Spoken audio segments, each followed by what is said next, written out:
Welcome to Category Dominators, a new series where we talk with some of the most talented CEOs and founders in the cloud ecosystem. Today we're joined by Greg Schott, former CEO of MuleSoft, the company that transformed enterprise integration. Greg built MuleSoft from scratch, growing it from a 20-person startup into a public company, ultimately leading to a $6.5 billion acquisition by Salesforce. Welcome, Greg. Happy to have you on. Always happy to spend a little time together, Andy. Me too, my friend. Great excuse. So Greg, can you just tell the audience a little bit about you? Where did you come from? You are one of the tallest people in tech. I'm curious where you get all this height.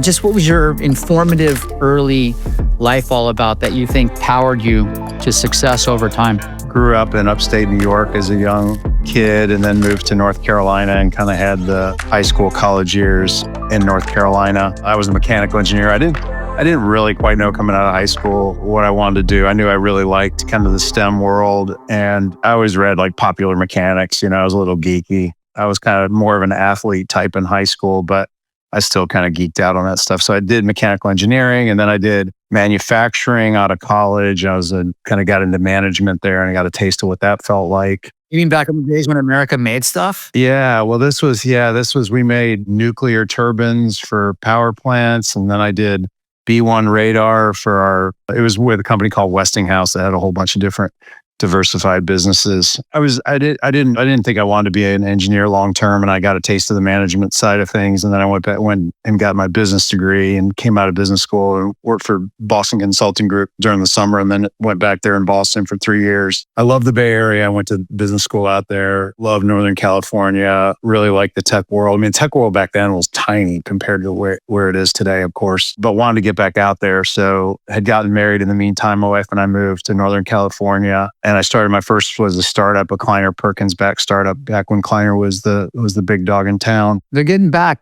quickly. Yeah, it seems like it, doesn't it? Yeah. They've got a great portfolio. Mamoon, Iliad, a lot of talent. And then I did this startup called DG Systems. It was digital media distribution when it was hard to move media around. We went public, IPO'd at $180 million market cap, which at the time seemed like a big number. And I did a bunch of different jobs there. I was kind of the fixer. Whenever we had a problem in one of the functions, I would kind of go in and work on it. So I ran operations, and then I went over to marketing, and then came back to operations, did some biz dev stuff. And then I ended up going to another company called Agile Software, late 90s. And that company also, we took public, did that for a little while, ran marketing there, ran biz dev, and then ran marketing there. And then Did you meet Simon there? Yes. Yeah. Simon Parmet and I first worked together at Agile. And then I did an open source thing with SpringSource for a little while. And then I came over to MuleSoft. So tell us, I think I recall that in somewhere around 2008, 2009, you were doing, you're kind of hanging around Lightspeed, and they had this little nascent company that wasn't really going anywhere, MuleSoft. Is that right? Did I get that part of history of MuleSoft right? I'm just curious how you find the company, how they find you, because you had Ross, who was sort of a tinkerer with this banking system, trying to do system integration stuff. And he had this aha moment to form the company, but you knew that under Ross, the company was going to be interesting, but not explosive. So Ross is a Brit who had written the first lines of the Mule kernel of Mule ESB code while he was in London working for big banks. He saw the big problems that they were dealing with IBM and TIBCO and all the big heavyweight stuff. And he wanted to design something much lighter weight and easier and kind of that developers would like. And everybody has to know why it was called Mule. And the story that Ross tells is that I guess in the UK, they call repetitive, painful work donkey work. And then I joke around, like, I guess Asssoft would have been a worse name than MuleSoft. I personally always loved MuleSoft. You didn't forget it, right? I mean, it was a good brand. Mules are useful. Exactly. So how they find what was the heat that created? So Ross started the Mule ESB.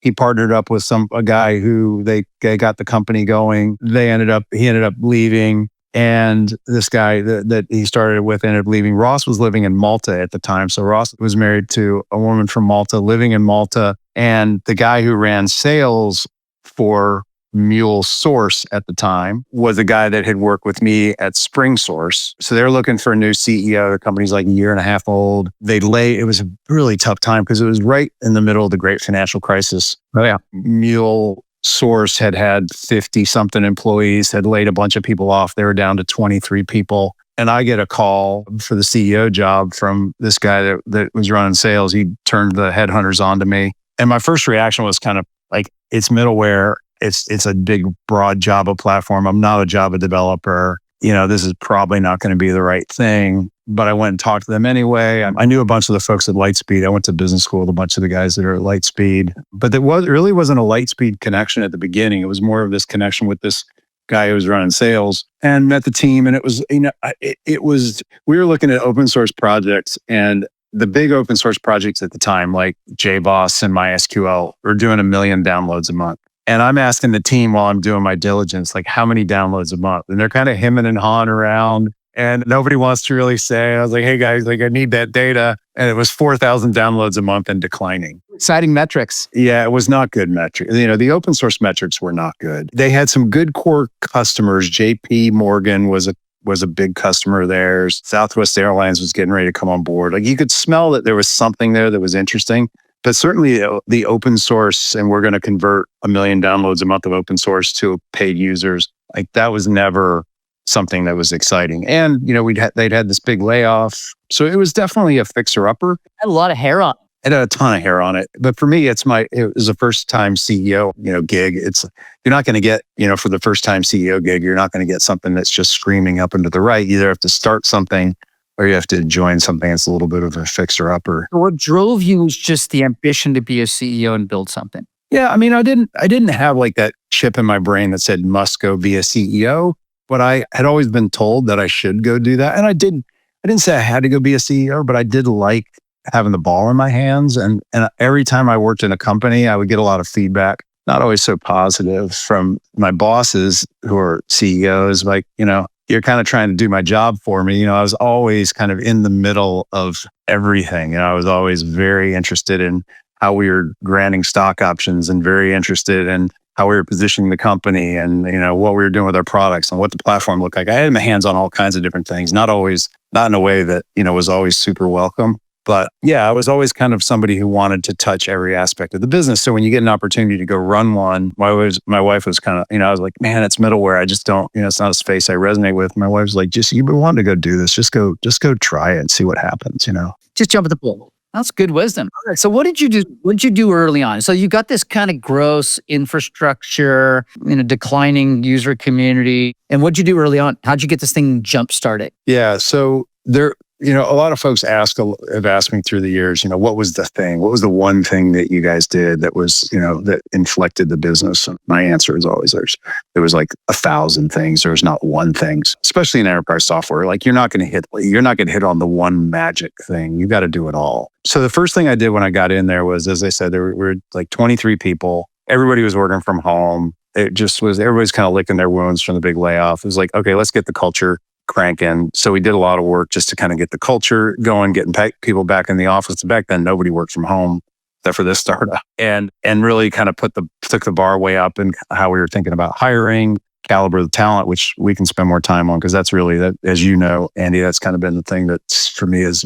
most important in any of these businesses. And we had to do things across the board. So we had to get really good marketing going and really good demand gen. We had to figure out how to re-inflect the growth of the core open source business, open source project downloads. We had to get a killer sales organization. We had to have great pre-sales. I mean, there's a whole bunch of things. And we kind of got all of those moving along. It took time. It wasn't like it wasn't overnight, but within a year or two, those were all starting to click back up. We were starting to see the downloads go up. The great news, I thought, which I'd seen in some of these companies. So I was working with SpringSource, who had a bunch of former JBoss people, and we had Mark Burton from MySQL was on our board. A lot of those open source companies they kind of get a sugar high from converting open source downloads to paid enterprise versions, and they kind of think that that's their business. But those you drain the swamp on that, and you have nowhere else to go. And we were not under any false illusions that somehow that was going to happen for us. Like we knew we had to build an enterprise software company from the word go. And you could say it's worst of both worlds. You do an enterprise software and you have this open source thing that isn't really going fast. I thought it was kind of best of both worlds because we were able to get lots of trial and looks from enterprise companies that maybe they didn't even download it, but they're like, oh, it's open source. We're supposed to look at open source. And we were able to convert them to enterprise users without having to battle the open source as much because we did a lot of things fairly aggressively in how we commercialize the open source software that these big, massive open source plays don't have that opportunity. They have to be much more careful about how they're commercializing. So we turned it to an advantage for us. How'd you light up the developer community? Because without the developer support, you weren't gonna have an interesting enough product. I remember when Jay Krebs got Confluent going, that was a super interesting approach because he obviously cultivated the Goldman Sachs of the world pretty early. And then we had this enterprise DNA. They did the same thing you guys did in some ways in that they built the enterprise muscle and the developer community pretty early, but I'm curious how you got them excited because this is a geeky topic and developers don't love, at least back in those days, they didn't love building stuff for big old stodgy banks. Now they do because they know they'll get paid. But at the same time, I'm curious how you got the developer community kickstarted. Yeah, I mean, we never got the kind of open source traction that Jay did with Kafka. I mean, that just never happened. But and there's reasons for that, but we just didn't have that kind of an uptake in the open source community. But what we did do is we had really good, solid developer marketing. We had the core of Mule was loved by developers. It was very clean, very easy to use, easy to download, easy to get going, very lightweight. We built some really fantastic visualization tools on top of it. And we stayed, you got to be, it's a really delicate balance, right? Because you're trying to sell to the enterprise, you're trying to sell 3 or 4 levels above a developer's head, when you're trying to do a top-down HSBC is going to run their entire bank on top of MuleSoft, right? That's a completely different ballgame than getting a developer excited. I think we did a pretty good job balancing that with dev relations and trying to keep the cool and marketing to the developers the way you wanted to market to the developers, and then being able to tell the enterprise story. So probably not that dramatically different than Confluent. We just didn't have the tailwind of, $1 million a month like a Kafka would have. All right, so you get the thing moving. You got to raise some capital. How'd you think about that? How'd you select your investors? How'd you select the board members from those funds? They always come at you and then you go, okay, I want to pick this person, pick that person. But at the time, you were still getting this thing kind of out of the grinding mode and sort of now it's relevant, but not yet exciting. How'd you raise money and how'd you think about choosing investors? Yeah, the first fundraise was hard, right? The first one was tough. That we did not have the luxury of going out there and I'm going to pick this one out of 12. But what we did, or I guess I did every time we went out there, was we never went out looking for, I'm going to absolutely maximize valuation. We went out there saying, hey, if we're going to take a 10 or 20% dilution on this, it's meaningful, it's big, but if somebody comes in and it's going to be, a 14% dilution and somebody else comes in and it's going to be, a 12% dilution, I'm not going to get too worried about whether I lose 2%. I'm going to choose for who's around the table who's going to help us lead the company from a board standpoint. So I was always much more focused on that than, to me, I'd much rather grow a bigger pie and have a smaller, everybody has a little smaller slice of a pie that's twice as big. So always focused on who the humans were that were going to be around the table. And I think we did. I think we curated. It was Ravi from Lightspeed, right? It was Gary Little and Ann Winblad were Series A, and then Ravi Matre got in at Series B. Copy that. That's pretty good. Series C was Salil Deshpande from Bay, and he just really knows the developer world extremely well. Had done a ton of open source. It was just a really good fit for who we were at the time. I think it was NEA. Yep, NEA came in later. It's a good group. Wow. So now you get the thing going. I'm sure you hit the wall again and then had to bust through. What was the next inflection point? Anybody who's been part of anything that grew from early to big knows that there's 5 million things. Yeah, but everybody wants to know, was there one decision? Was there that one moment of brilliance, that one epiphany that somehow propelled you, right? Everybody. I don't know a single person who would say, yes, there was one thing. And everybody wants that. Everybody wants the hack, right? So give me the cheat code. Give me the cheat code to go from 100 million to 100 million overnight. Give me that cheat code. Yeah. The AI founders are doing it kind of in spite of themselves. God love them. Okay, but what was the next thing? So must have gotten a 2x4 to the face from TIBCO and all the incumbents like IBM. These are burly companies. TIBCO is $1.5 billion company, and the founder was a pretty aggressive guy. So how'd you break into that club? Now, TIBCO, as you know, owns the banks, or they kind of still do in some ways. It's hard to root out that infrastructure in that critical vertical.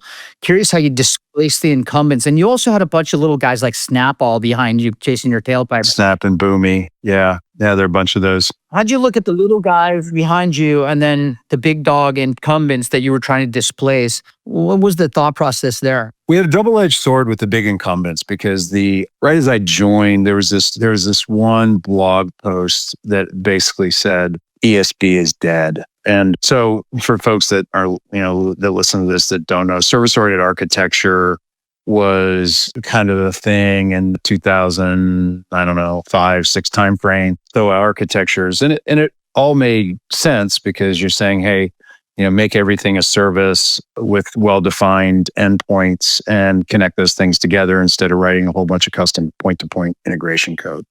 That's not that different of a story than we told 10 years later. But the problem is it was TIBCO and IBM, and their stuff was old and creaky. And they were basically going out selling big bang projects like, hey, CIO of this bank, go spend $10 million on software and another $100 million on systems integrators and do a big bang approach to kind of making SOA the underlying architecture of bank. And as we all know, whenever you do that stuff, it tends to never go well. So got a very bad name in the marketplace. ESB's got a bad name in the marketplace. We were in this and it was double-edged for us because it was called Mule ESB.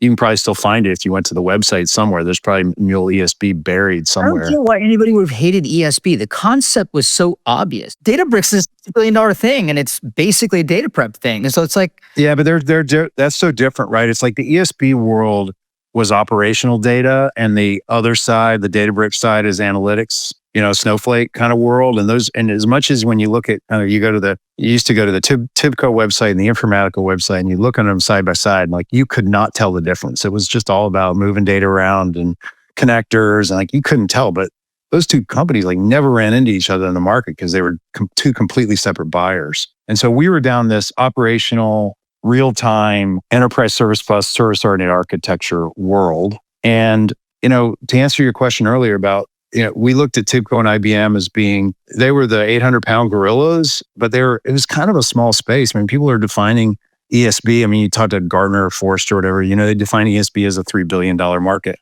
And I looked at it and said, well, our enemy is not really these guys. Our enemy is not even the enemy, really. It's the opportunity. The opportunity was $800 billion a year were being spent writing custom point-to-point integration code. And when you write all this spaghetti code, not only does the world spend $800 billion a year writing it, then it's saddled with this junk to the end of time that they've written all this code. And so we were saying, hey, $3 billion is like, that's just some tiny amount of the solution. The real opportunity here is to convert $800 billion of spend to something that's a product instead of a project. And that's where we saw the opportunity, right? So we were keeping one toe on the water of ESB because we needed to, for SEO reasons, we needed to make sure people could find ESB if they were looking for an ESB.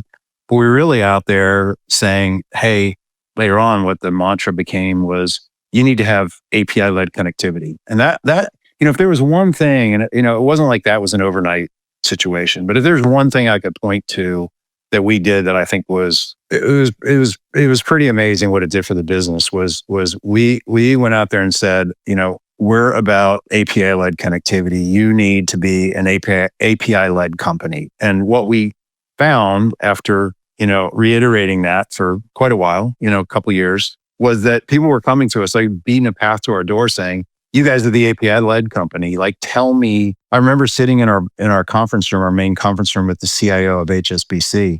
And he was like, we don't understand this, as a bank, like, we got people technically really good, but API-led connectivity, like you guys need to lead us there. And we were getting that all over the place. And we weren't just an API company, but we were about helping you basically change the clock speed of your business by bringing all of your applications together in a way that's, really easily composable. And once we shifted into that mode, we went from selling ESBs, fairly low level in the organization, And as we were shifting to this, we went from enterprise service bus to something that we called the Anypoint platform. And then we went to this API-like connectivity. And then finally, we went to change the clock speed of your business. That story was always going up another level and another level within the organization. And we went from doing, $100,000 deals to $1 million deals to doing $10 million ARR deals. And that was, hey, I could look a CIO or a CEO in the eye and say, like, we can help you respond to your competitors faster. We can help you respond to your customers faster. We can help you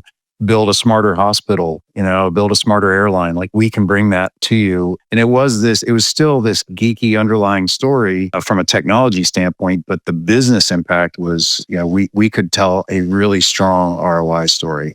And that's what I think got us. Certainly IBM and TIBCO were not going there. They didn't have the messaging. They didn't have the product. They didn't have the modern architecture. And then some of the, ankle biters that we had really, when I had been the same size that we were, I don't think they executed like we did. We were just kind of execution machines. You always struck me as a Slootman-esque, customer-obsessed person. Now, would it be fair to say that you generated that insight, that moment where like we are the API connectivity player because you guys were just super intimate with customers? I mean, clearly we were all around the customer and close to the customer, but that was a group effort. That was our head of marketing. That was Simon, who was running the field. That was the CTO. I mean, we'd do these offsites, we'd sit there and just, it's, midnight and we're sitting there with, easels up and, Post-its all over the place. And we're just sitting there brainstorming until we can get it right. Some of these things are better left, I think, not driven by the customer. We saw the needs of the customer. We saw the pain that the customer had.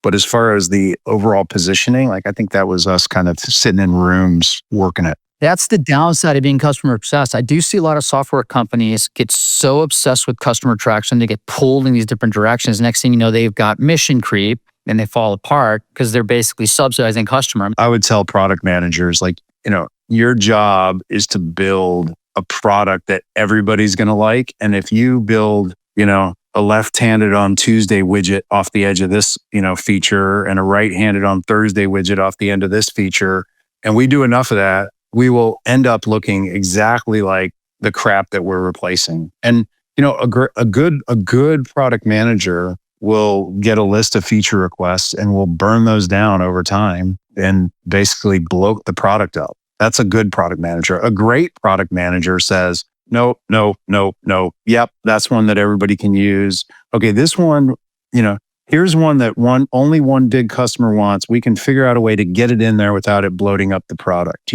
But, there's a big gap between goodness and greatness in product management. And I was always giving the team permission to say no.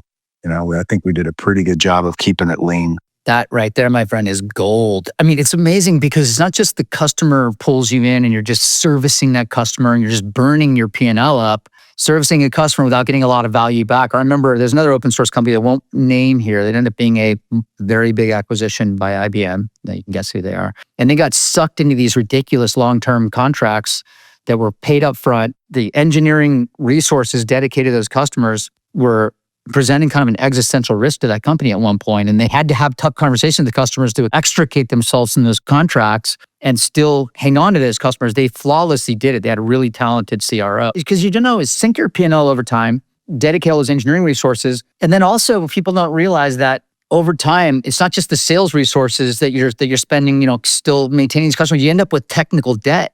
Now you've got engineering people still sucked into the customer environment too deeply, and you're rooting out technical. That's a twofer. And you've got a product that's not very exciting anymore. It's just, it turns to crap. So you tell young founders, hey, don't let your product people run wild and say whatever it takes to get a customer in the door. That's the kiss of death. Yeah, and I wouldn't even call it running wild. Like, you got to say, hey, look, you are going to get a good salesperson is going to pound you and say, we have to have these 12 features to get this deal across the line. There's nothing wrong with them doing that. And a good product manager will say, we can give you 10 of those features, by next month to help you get the product. And you have to have, leadership as well as the product managers know let's see if we can close this deal with only getting one of those features done, because the other 11 are not on the roadmap anywhere.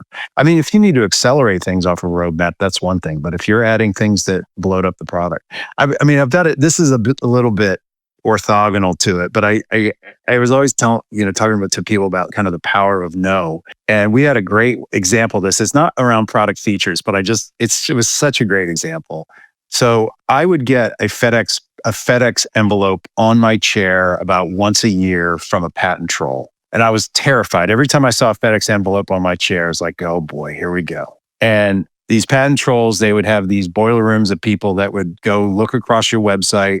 They literally would print out your website. They'd circle some stuff and they'd say, you're violating our patents. And it's like the mafia coming after you. And I would always throw it in the trash and hope that they didn't come back. And they usually didn't. But everybody in the company knew that like I was not a fan of the patent trolls. I don't think any CEO would be, right? And so I get this call from a salesperson and he says, hey, I'm told you don't like patent trolls. We actually have a big deal on the table with a patent troll that wants to buy our software. And I was like, oh man, I don't want a customer that's a patent troll. So I said, take our list price and double it, which our list prices were way high already. I said, double it and give them that number.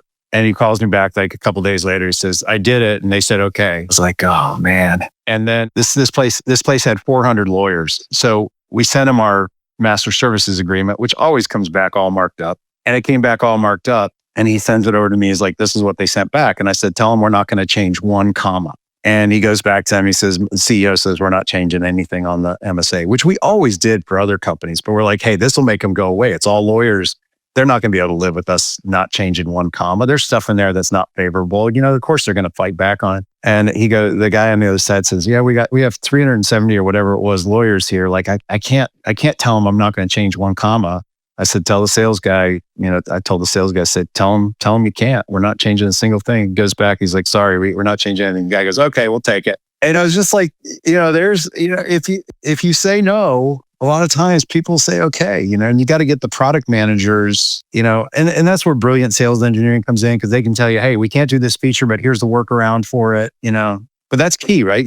I feel like 10 years later, Mule at its core, the kernel and what it did was every bit as powerful and fast and efficient and easy to use as it had been. Like nobody ever complained that you bloated this stuff up to where it's unusable. I'll never forget that conversation we had when you actually said to me, my competitors are not TIBCO and all these other guys. My competitors are the system integrators that are obscenely large, printing money, creating pain for customers. And that's when I decided to invest in the company. Now you're building this API-led business. You're selling into pain. You've got all these customer power where you're the best product and you can get away with telling people no and still selling to them. That's incredible. But how did you keep your eye on the big picture vision of those system integrators while still selling into pain on a rather esoteric topic and talk track? Yeah, I may have misspoken when I said there, because I never thought the SIs were actually our competitors. Our competitor was custom point-to-point integration code, which the SIs wrote. But the SIs would still use our product to make all that stuff. I mean, they still had a ton of work to do with us. So it was more just the enemy was doing it the wrong way, which is writing a whole bunch of custom point-to-point code. Like use this product, don't use something that you can't maintain. You're cannibalizing expensive workflows that they're making a lot of money on, and yet they still, that's what I'm getting after. That's kind of like, saying, hey, go into spreadsheets versus, doing it by hand is harder. Like the SIs also want to move to whatever there's always going to be work for them. They want to move to whatever's more productive, So when we were making those moves, they wanted to jump on board too. I mean, they built big businesses on top of us later on after we went public. They were all, the big guys were all trying to build businesses around us. So, our enemy was custom point-to-point code. We made that pretty clear. And the SIs just happened to be the ones writing it. But I didn't see them as being like specifically, like we were going after their revenue stream.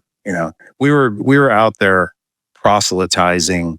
You need to be API led. You need to use a product to do this. You need to make it maintainable. You need to change the clock speed of your business. You can never do that if you've wired all this stuff together in a big furball. Except furball. Let's go back to Ross Mason for 1 second. You guys seem to have a good relationship for a long period of time. What do you attribute that to? Yeah, he stayed all the way through, all the way post sale. So as I said, Ross was in Malta when we first started and ended up moving to San Francisco.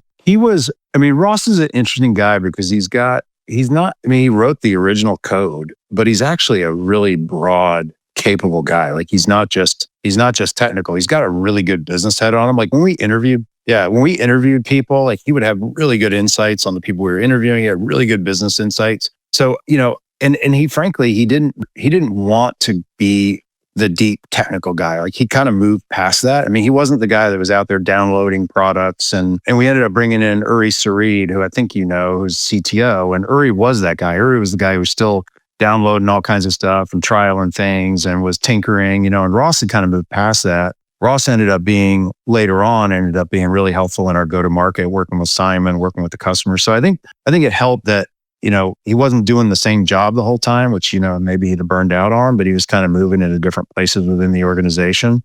He became a big speaker for us. He was at all of our events, One thing I would say too about Ross is like, we had some tender offers along the way where we kind of let a little bit of the pressure out of the balloon for people that needed to get a little bit of liquidity because it took us a while before we went public.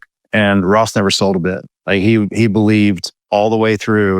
He held on to every bit of the stock all the way through. So he believed in the mission of the company and what we were doing with it. It worked out. So you had Mahau, Ross, Simon. I mean, your early team, you kept these people for pretty much the entire time. I remember Simon pretty early. Simon, I think, was 10 or 11. Yeah, they were there for a while. You were barely any revenue. So you kept these people and they scaled into a fairly sizable business. But, you really kept this team together. What do you attribute that to? It was a very long grind. I've never thought about exactly how I kept the executives around. I just got back from a ski trip with several of them. I mean, we went down to the Caribbean a year ago with several of them. I mean, we became really good friends and really tight. I think there's a ton of trust that we built up. We did this thing. I mean, one cool thing that I think everybody should think about doing is every quarter we would go away for 2 nights, 2.5 days. It was Thursday afternoon, Friday, and Saturday. And we'd rent a house and we'd cook for each other. And we'd be up till midnight, 2 a.m., talking shop, for 2 nights and working our butts off. But like hanging out together, not in hotel rooms, not in some conference room, like in houses at Stinson Beach or whatever, Cool. And, that just breeds all this kind of trust and depth of relationships.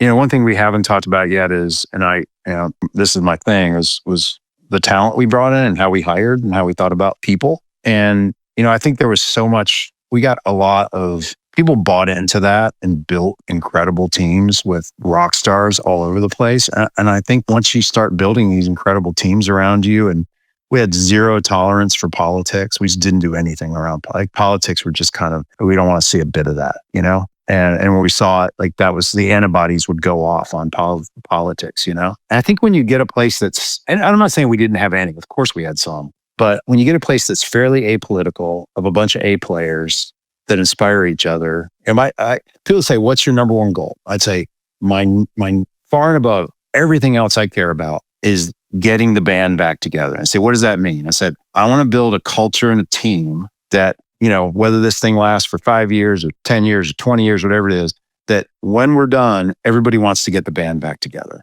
And if we've done that, we've built a bunch of people who respect each other, who like each other, who want to do it again. And if we do that, what a goal. That's a lovely goal. That's the goal. That's all that matters. Because my feeling is if you nail that, then everything else follows. You're going to build a great product. You're going to have a great go-to-market organization. You're going to have really happy investors. You're going to have really happy customers. Like it's all going to work. Like if you have really smart people, apolitical, working really hard, who want to keep working together. And this is not some kind of like, let's all love each other. This is hard-nosed business. But if you have that kind of a culture going where people have that much respect for each other, all the other business things are just going to happen. And I'm not trying to diminish those as being easy, but like, that's what you have to go for. And I feel like we built that. You see it when you go on LinkedIn, but you go look at, we call each other muleys, and you go look at former muleys, a ton of them will say hashtag MFL, which is Muley for life, or they'll say in their LinkedIn profile, or you'll see MuleSoft alum, MuleSoft alum, MuleSoft alum, because they know that like recruiters, when they see MuleSoft, those guys were hiring A players there. 100%. And that the thing is none of you guys were rock stars before MuleSoft. What are you saying? Come on, you know it. You love it. You love that about yourself. So you saw all these guys, like you became rock stars at MuleSoft.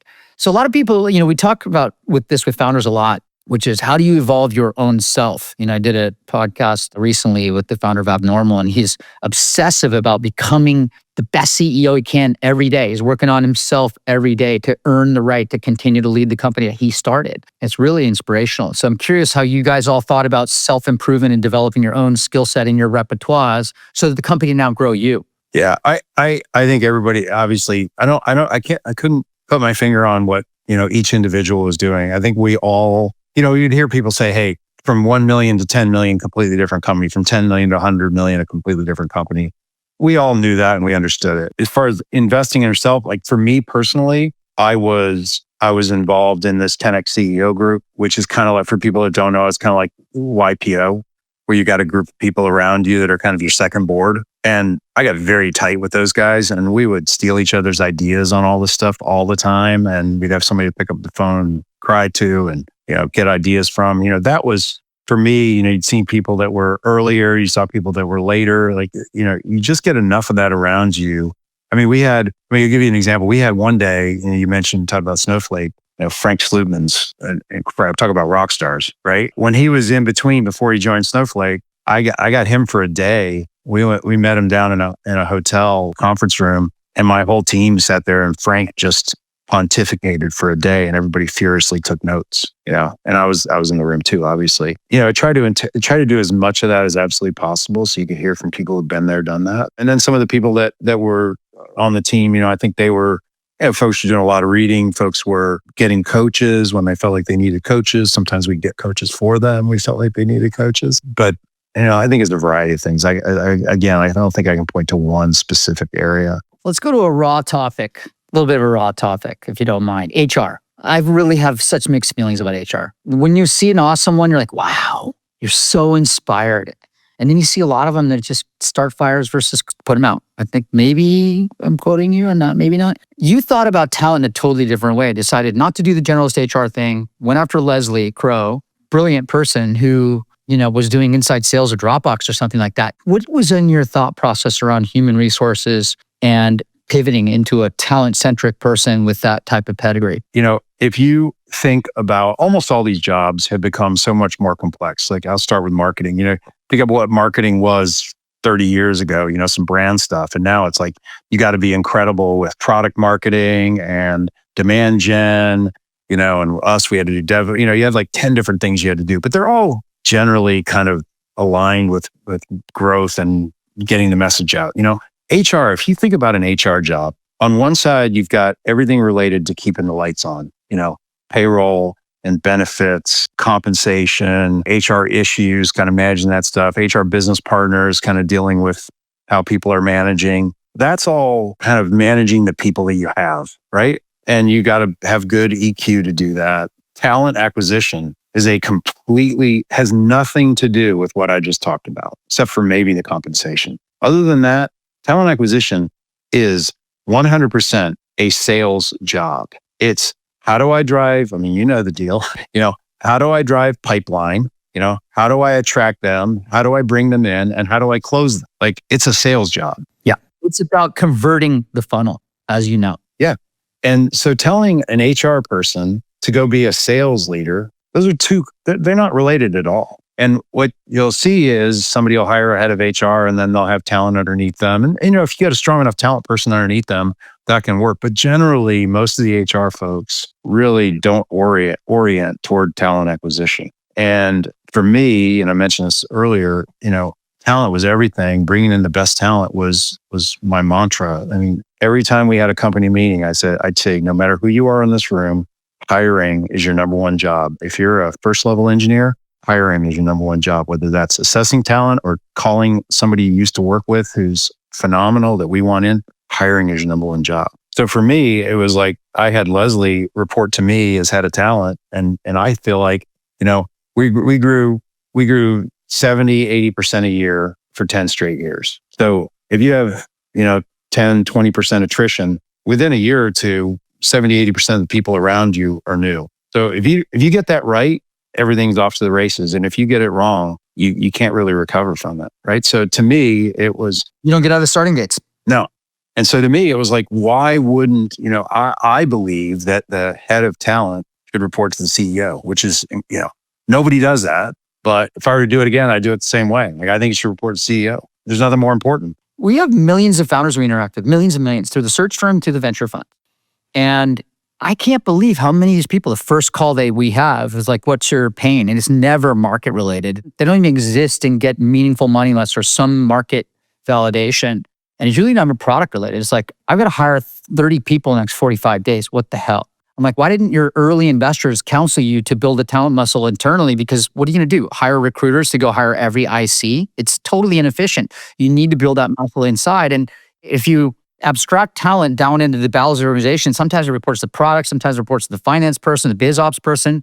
One of your most precious assets to get you out of the starting gates is that muscle, and people don't elevate those people enough. I mean, that's probably your most important lieutenant as you get going. Nothing more important. When you're a slow grower and you're growing 10% a year, then it's a different story. But when you're growing, 40, 50, 60+% a year, like in terms of headcount, like that's all that matters. And so, you want that muscle to be you need to have that methodology and muscle across the entire organization. And so if it gets buried inside of HR, it gets buried inside of, some teams or something, you really aren't leveraging what you're putting together from we had 70 people in recruiting. We put together a whole recruiting platform and a whole philosophy about the type of people we were looking for, how we were going to hire.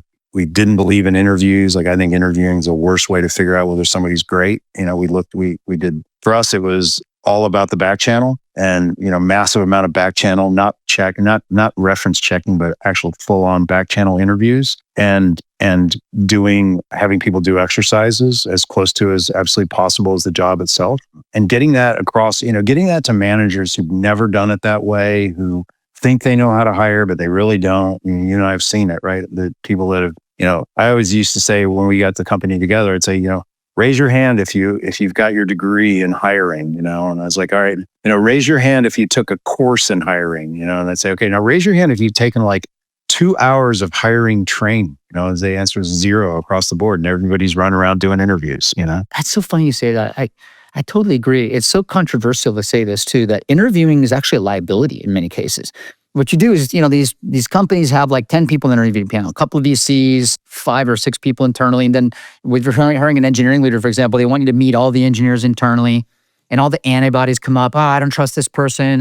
What are they doing here? They're going to change my life. I don't want to change. People don't want to change. How few interviews can you actually do and then go deep dive into who the hell am I getting? Should I soak with this one person versus, flirt with 5 or 10 or 20 and then have my team blow it and miss an opportunity to hire a great person? You saw me make that mistake. I mean, I did that some. I got too big a panels sometimes, and you end up with a null set because everybody's got a problem with somebody, and you can't run it unanimously. It's just never going to get through. No, it's not democracy. Hiring is not democracy. Should not be. It should be a benevolent dictatorship, in my personal view. I know people hate me for saying that, but I don't care. When you think about engineering, did you have a big operation in Argentina? Huge. Yeah, we ended up with 400 people down there. Yeah. Huge. Right. Why? Why Argentina? So when I joined, we had 5 developers. 2 of them were in Argentina. It was a bizarre story. They're both Americans married to Argentinians. And they were living in this town outside of Buenos Aires called La Plata, and they had not known each other when they joined the company. It's like weird,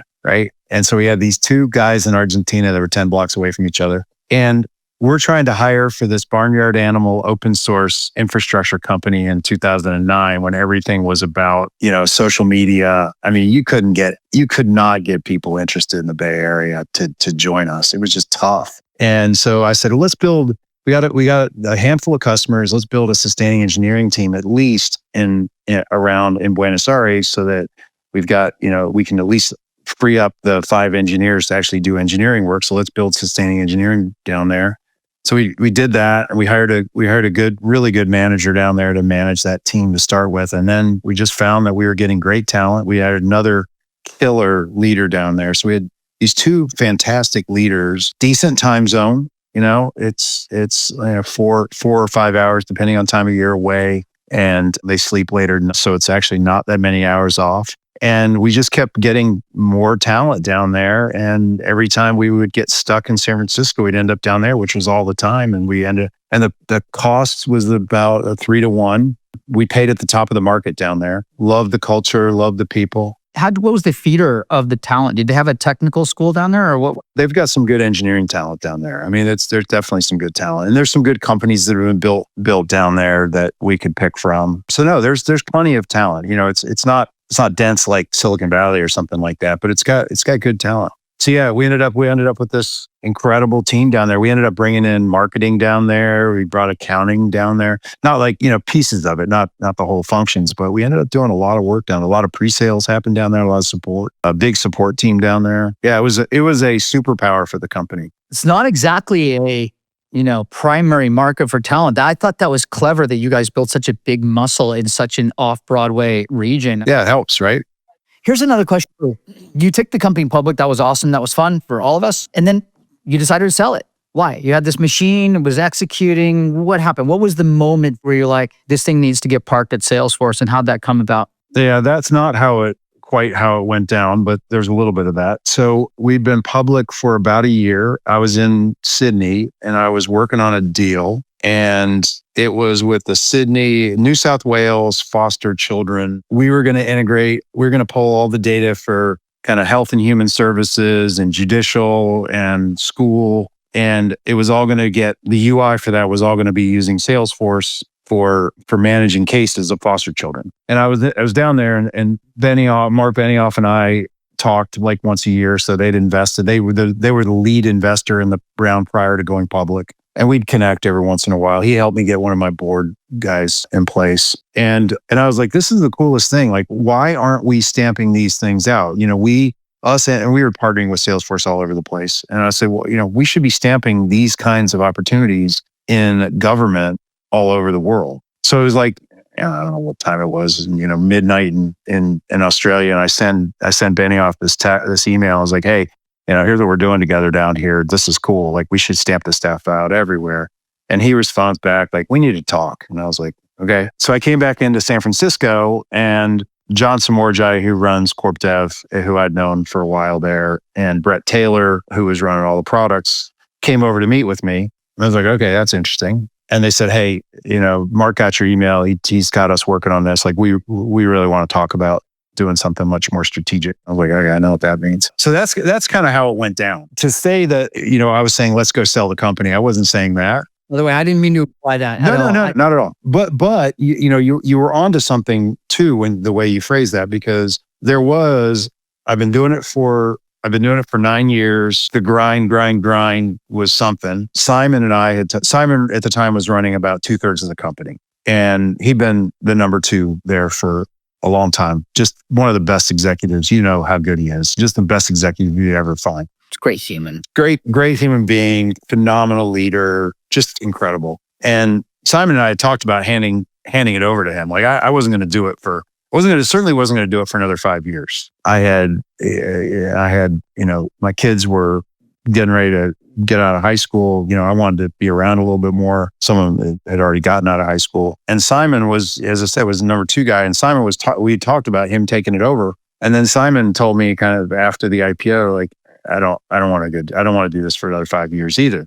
So he and I are sitting there going, well, we don't want to do this for another 5 years. After just conversations with Salesforce, Mark comes back with an offer that was 15 times forward revenue, which sounds quaint today, but at the time it was the highest valuation ever paid for a large software acquisition, highest multiple. And so we're sitting there going, okay, we got a great potential acquirer. The customers will be happy. The employees will be happy. We were definitely hitting a little bit of the wall too on expanding at the growth rates we wanted to. It was a go-to-market challenge, because just how fast can you hire the kind of salespeople and the kind of sales engineers that you need to go sell this really complicated stuff? It was tough, right? And we kind of like pulled everybody out of TIBCO and pulled everybody out of IBM, and we'd gone fishing for everybody. And now we're really having to kind of, build it from the ground up, people from the ground up. That's just hard. And we were kind of going, how much longer can we keep these growth rates up? And Simon and I weren't sure how much longer we wanted to do it. And so we were looking, we're like, this is going to be good for the customers, great for shareholders. And if Simon and I were to leave, in 1 or 2 years, there's no question. There's better people out there to find, I'm sure, but you'd have to, well, maybe not Simon, but you have to go find them, and you got risk associated with that. So it's a combination of all those things, great price. And we said, I think it's going to be good for everybody. And in hindsight, every single one of those things turned out to be true. I think it was great for people's careers. The ones that wanted to stay at Salesforce have, and some had moved on to, the band is back together everywhere. We got pockets of muleys all over the place, starting companies, running companies. So I think it worked out for everybody. It's amazing to me because I actually respect the hell out of the fact that you did that. Greg, what a pleasure having you. Is there anything else that you could pass on that's wisdom for younger founders, people coming up the curve that are just trying to figure it out, and any parting wisdom you can pass on to these people? Yeah, I think I've covered my main areas that I get focused on. I would say, this isn't going to say it's trite, but life's short, and you'll hear people say, let's talk about work-life balance, And that used to kill me because when I interviewed somebody and they want to talk about work-life balance, I'd say, if you think that work is not life, like, we got a problem, because you're going to spend most of your waking hours at work. So it's your work life and your outside of work life are the two things that matter. And you really probably should love both of them. But if you're just here to work and then get out so you can go do the thing that you really care about, like, you're probably in the wrong place for a startup, And I think that there's a balance on the work-life balance, right? It's like, how do you make sure that when you're bringing people in, and this is everybody, like, we had it in one of our executive or E-staff level positions where somebody just wasn't into the grind, didn't want to do the grind. And it's really hard on the CEO to have that situation going on. And I guess and I'm not saying that, I'm not advising to people listening to this that they would necessarily want to do this, but like, what I wish I'd have kind of done is push 2 offers across the table. Here's the offer that we're going to go take over the world, and you're going to do everything you can in your power to make that happen. And then here's the offer that you can have work-life balance. It has no equity associated with that. And, of course, you don't really want the people that are in that mindset, right?